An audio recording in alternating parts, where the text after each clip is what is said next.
right, thank you so much for listening to Our City Radio Urban Phoenix. I'm your host, Cee Cee, and right now we're going to interview C.O.M.B.O. He's actually the artist of the month right now. Ultimately, I found him going through the library as I would any other time, and I came across his song, and I was like, wow, this song is off the chain. I think it was called In My Shoes or something like that. It was definitely something that grabbed my attention, and I went to post the music on my Facebook page that we actually run for our City Radio Phoenix Urban page. And his music's playing on our national site as well. So actually, it was drawing in from our national station, which if you are listening right now and you don't know, it's actually, our station actually has stations all over the world. We have stations in Europe, China, we've got listeners from China, Israel, Netherlands listening up. And we picked C.O.M.B.O based off the fact that his connection time was a lot longer than most other artists that we've had on our site, which in case we just put his music up about 2 weeks ago, and we've been getting a great response. So without further ado, right now I'm going to interview C.O.M.B.O. He's actually our artist of the month, and we're going to go ahead and interview him at this time. So what's good with you, C.O.M.B.O? What's going on with you? I'm good, living, trying to survive. Okay, trying to survive, trying to get this music thing jumping on the road, I appreciate you guys for making me the artist of the month also, so big shout out to you guys. Oh, no problem. We love your music. We love what you bring to the table. And ultimately, I would like you to tell our listeners about yourself, where you grew up, and your name and how you came to be as a rapper. Go ahead and let us know about that. Okay, well, I'm originally from Arkansas, North Little Rock, Arkansas, and like you say, my name C.O.M.B.O, and I have to say, this is not an act name or a given name or anything like that, like I said, this name has been with me since I was 10, 11 years old, so it's not a stage name or anything like that. Pride myself on staying real to what I do and what I know, what I seen, where I grew up at. So the things that I've been through in my life, that what you hear in my music, and I've been going hard with the music probably about two or 3 years now. So I got a lot more coming too. So y'all stay tuned. Okay. All right. So, I just wanted to ask you, who influenced your style? What artists did you grow up listening to? And ultimately, it's a two-part question, sorry. Who were your influences? And what point did you know that this was something that you wanted to do as far as being a rapper? Okay.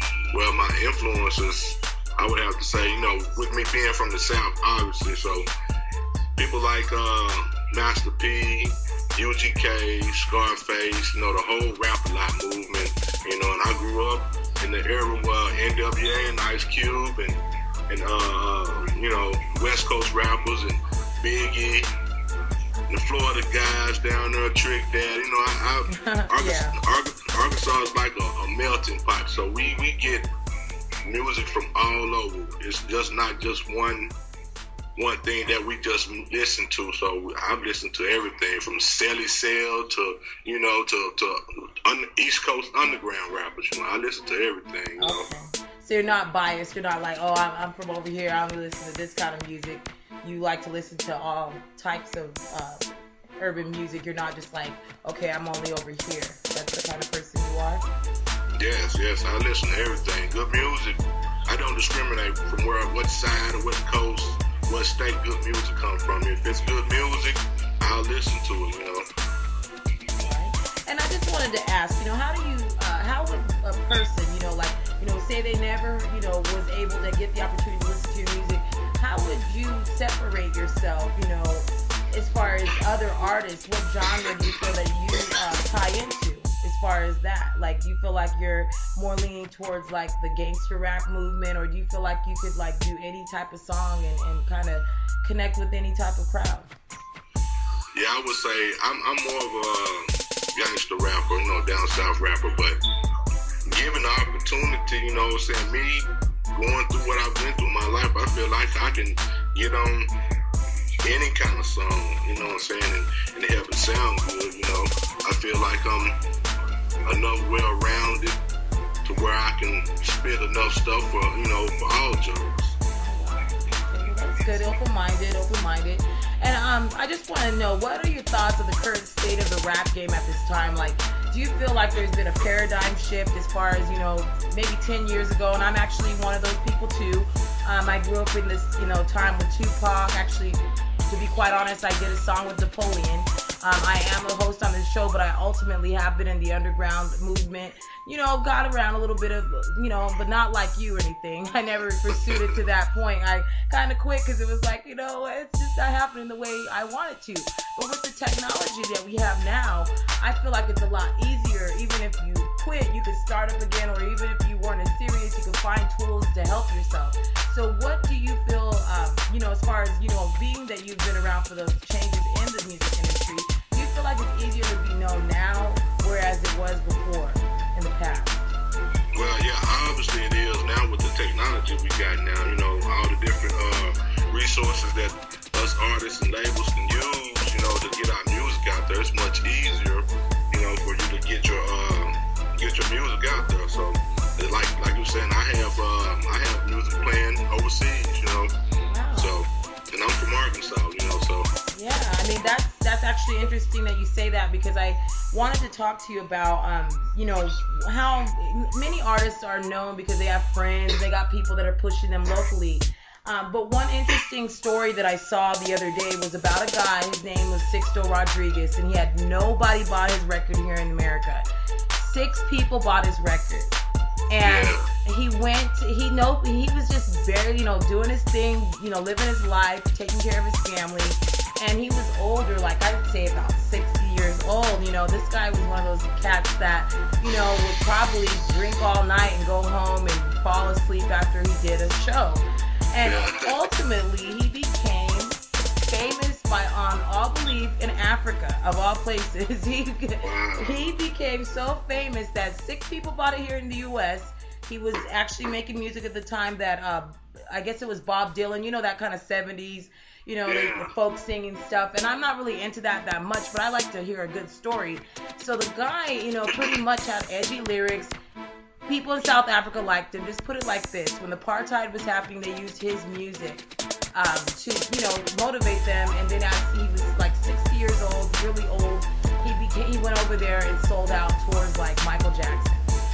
So I think that's really good that you're putting your music out there, in other territories. How did you come about, trying to do that for yourself? Did you see like a bigger picture with your music and just felt like going out there for it? Or how did you come about to doing that as far as putting yourself out there in that market?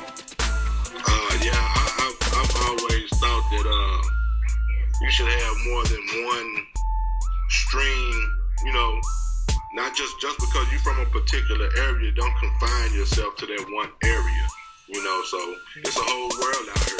There's a whole lot of people in this world. A lot of people like different types of things, so, put yourself out there, put your music out there, and let enough people gravitate to it, you'll find yourself some fans, whatnot, people that'll purchase and download music, so that's my big thing. I know I'm from Arkansas, but I just don't focus. My whole focus is not on just Arkansas, Yeah, limiting your area. I agree.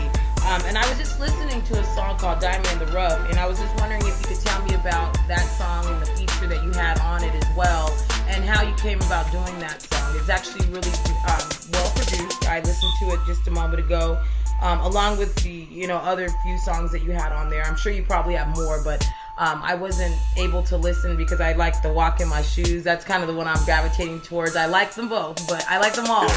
But I like that one. I like that one because I actually went to jail before when I was younger, so I kind of could feel, I related to that. I really did.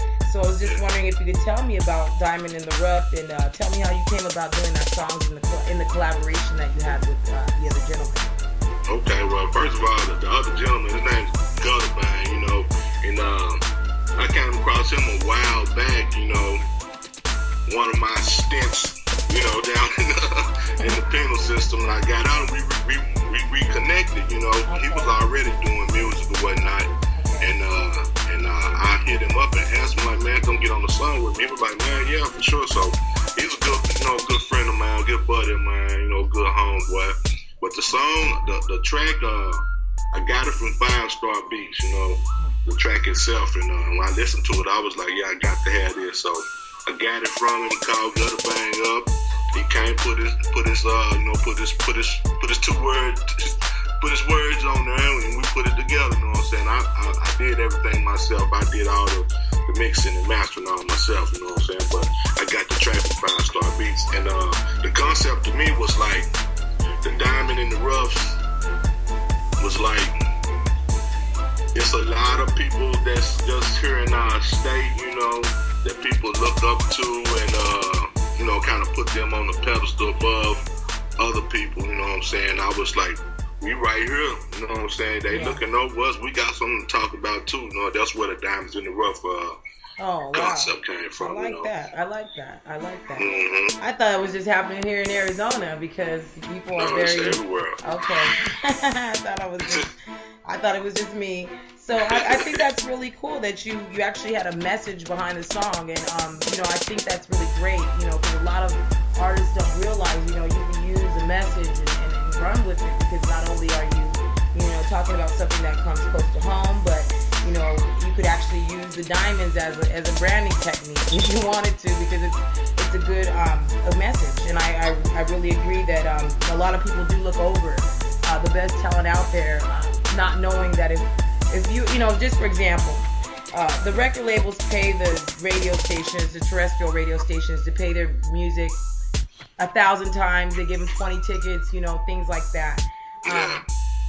Do you guys have that type of opportunity locally for any independent stations in your state right now that would provide that type of opportunity for artists at all? Yeah, we radio stations, they have a certain little segment where the independent or local artists can submit their music, and people call in and vote on it or whatnot. You know, get you some spins or whatnot. And, you know, that's on the terrestrial. And then we had one local station here. You know what I'm saying? Underground station. This FM station. It's doing good. It's pushing the movement. You know, I heard they had a little bit difficulties probably about a week or so ago, but I think, you know, that's one of the streams that us local independent. I don't like local. I like to say independent. You know what I'm saying? Independent artists. Can get their music out there. Yeah. So yeah, I mean, I agree. But one of the things that I haven't seen, and also on an artist end, I haven't seen it to where, like, you know, even for a real radio station, when they play them, they don't get paid that much. They might get paid like 5 cents, maybe even if that, every time they play, because in reality, the U.S. doesn't pay artists as much as they get paid when they're in China or another country. Yeah. So you're just, you know, it's almost like the music, you know, having the record label is a vehicle because you're out there and you can mass produce the music. But ultimately, if you're not pushing your record and really going out there doing concerts and touring, you're not going to be able to make that type of money that you thought that you would. You end up being like TLC, where you owe them money. And, you know, that's just something that I've seen personally. Like, a lot of artists that I've seen have been independent, and a lot of them that I know actually come out of the South. Not to say that there isn't anybody coming out of the, you know, the West Coast, but I just feel like the business model and the understanding of how to push a record is a lot more, I would say, because music's more, I would say, in the areas that aren't in Arizona, it's a little bit more, I don't know, more history, I'd say. Like, you know, we don't have a lot here in Phoenix that would, you know, we actually have to go off of everybody else, what they sound like. And whereas for you, if, for example, you have your own sound, you know what I mean? You wouldn't be able to find someone that sounds just like you. Everybody from from other places, actually, even if the South, you know, they know that's T.I., but not everybody sounds the same. Everybody has their own unique sound. Do you think that in regards to where you live, is there too many people that are different and diverse, or do you feel like a lot of people sound the same in your own opinion? Well, sure. I mean, there's some cats that, you know, trying to, you know, piggyback on what other people are doing, you know, but for the most part, people have their own lane and they drive it well, you know, because that's kind of what people I preach, you know what I'm saying? Find your niche and stick to it. You know, that's one of my things. And then, like I always say, be who you are. Your music is who you are. If you trying to be like or emulate somebody else, then your whole thing is gonna be like them. That means you're not being yourself. You know what I'm saying? So if you just be yourself and speak your mind instead of trying to speak somebody else's mind through your words, you know. Yeah. You know, so. It's people down here that sound a lot different, you know what I'm saying? And let me just go on record and say this. My people that's here in Arkansas, keep grinding, man. Everybody gonna have their day, you know what I'm saying? That's to everybody, not just people in Arkansas, that's just to everybody, you know? Yeah, I mean, hard work pays off, and sometimes what I see is there's people that will step on people to get where they're going. And it's good, you know, sometimes it's because the people didn't take the opportunity and seize it at the right time. But I just wanted to ask you about like some of these, like, for example, there's this thing called artist auditions, and I've never done it, so I'm not saying anything like, you know, bad about nobody. I think it's a great opportunity because what they do is that they let you open for Juicy J, they let you open for these big name artists. Have you ever seen anything like that go on where someone got, not this company I'm talking about, just on the record, I'm not talking about them, I'm using them as an example, but have you ever seen anybody get taken by a company that, you know, came out there and said, oh, we're gonna have you open for this person, and then it came out that there was no concert, you know, there was never anything, and they just like lied? That company that I'm talking about doesn't do that, but there has been other shady companies that have.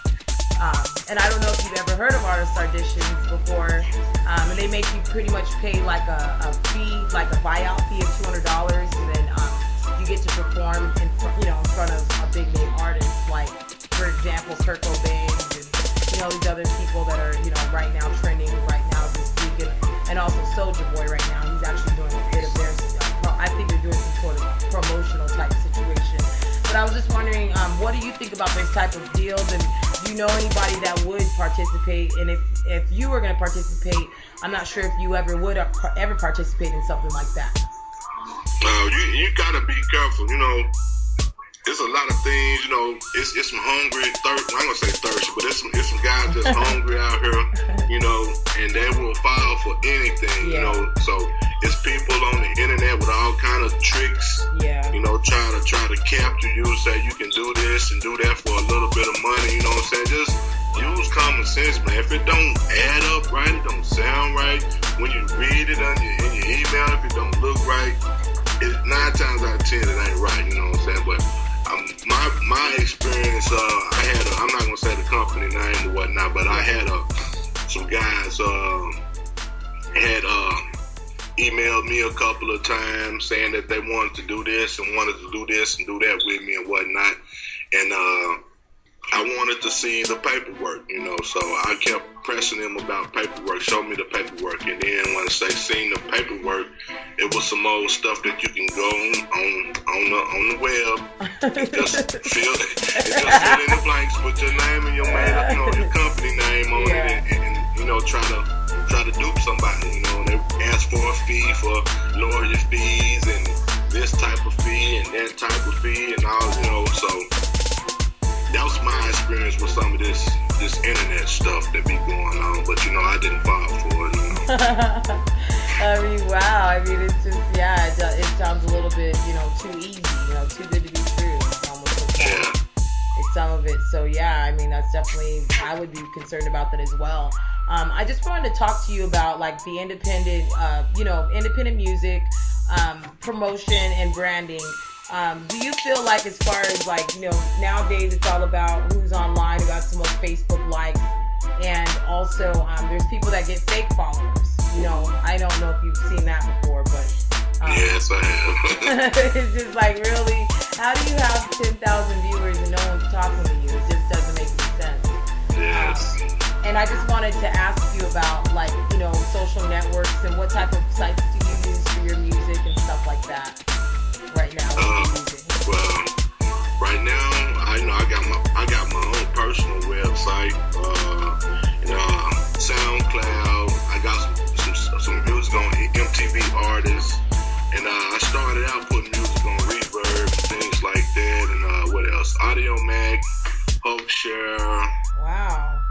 I got stuff, I got stuff all across the internet. But to speak on that, what you was talking about these fake likes and all that old type of stuff, I've noticed that also. And if you browse the internet a lot, and you will come up on certain companies that advertise, you give them a certain amount of money, and they'll boost your ratings, or boost your likes and your followers and all that old type of stuff. And then you just pay attention to certain stuff, and you know that it's been fabricated.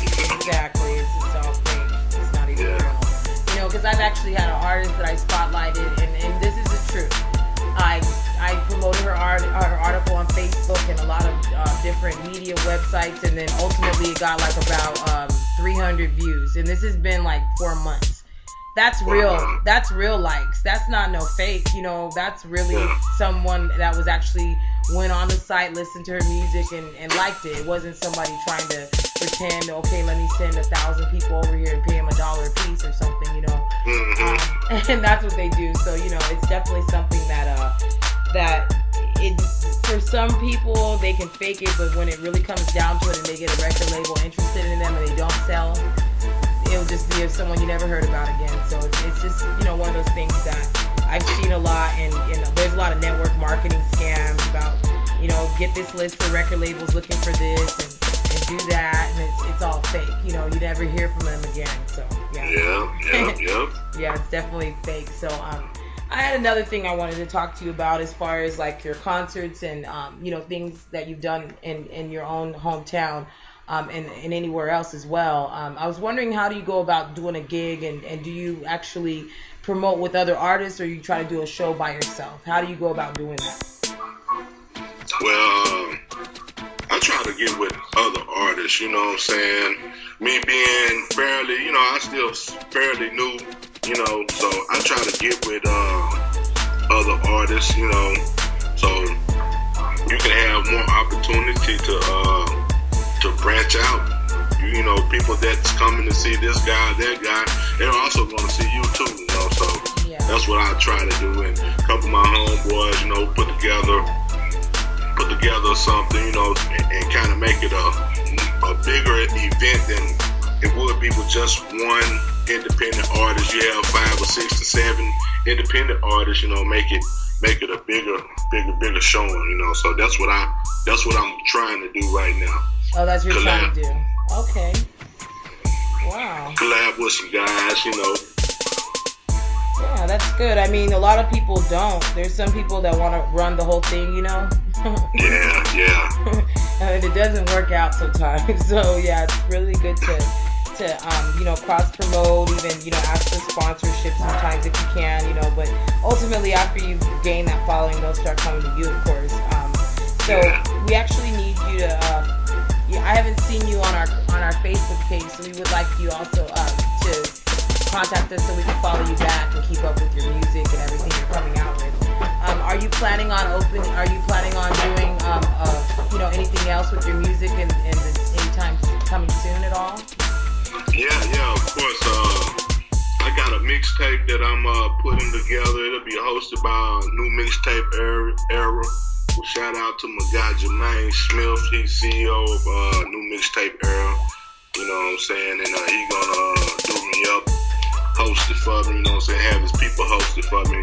Hopefully it'll be out first week next month in June. I gotta run through tracks and get a couple more guys in here so they can put their verse in on it. At the end of the year, I'm gonna have my album C.O.M.B.O. Cash on my brain on it. That's gonna be the name of the album. Probably drop that around my birthday in November sometime. So I got music. I got the single Diamond in the Rough. It's on iTunes, on my website. My other single, Do This For, is on iTunes, Amazon. It's on my website also. You just shoot. Go to SoundCloud and down some music.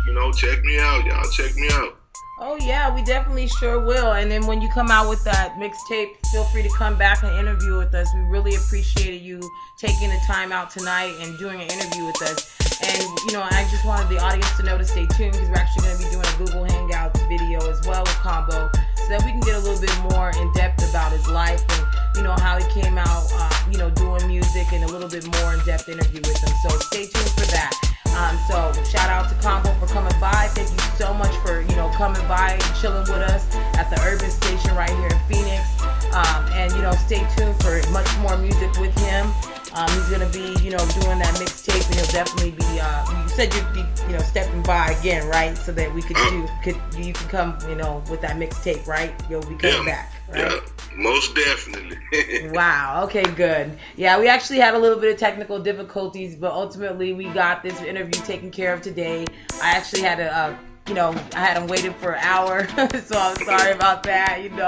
I didn't have it all together. I had to restart, do this and that. But ultimately, I am glad that we were able to get this interview down with you because you're definitely an artist that, has all that it takes to become what you want to have in this business because we have a gap right now. We don't have a lot of artists coming out with unique content. And then, we got Kanye going crazy, There's different things like that. So when we come back, when you're able to hear us next, we'll have a video interview and we'll be, talking about some other things and talking about other topics and C.O.M.B.O is going to weigh in on all those things that are going on right now, trending now. So for everybody listening, we'll be right back in a few moments. And right now we're going to listen to, one of C.O.M.B.O's songs, Diamond in the Rough next. And we'll be right back in a few moments. Thank you so much for listening to Our City Radio. And we'll be right back with y'all.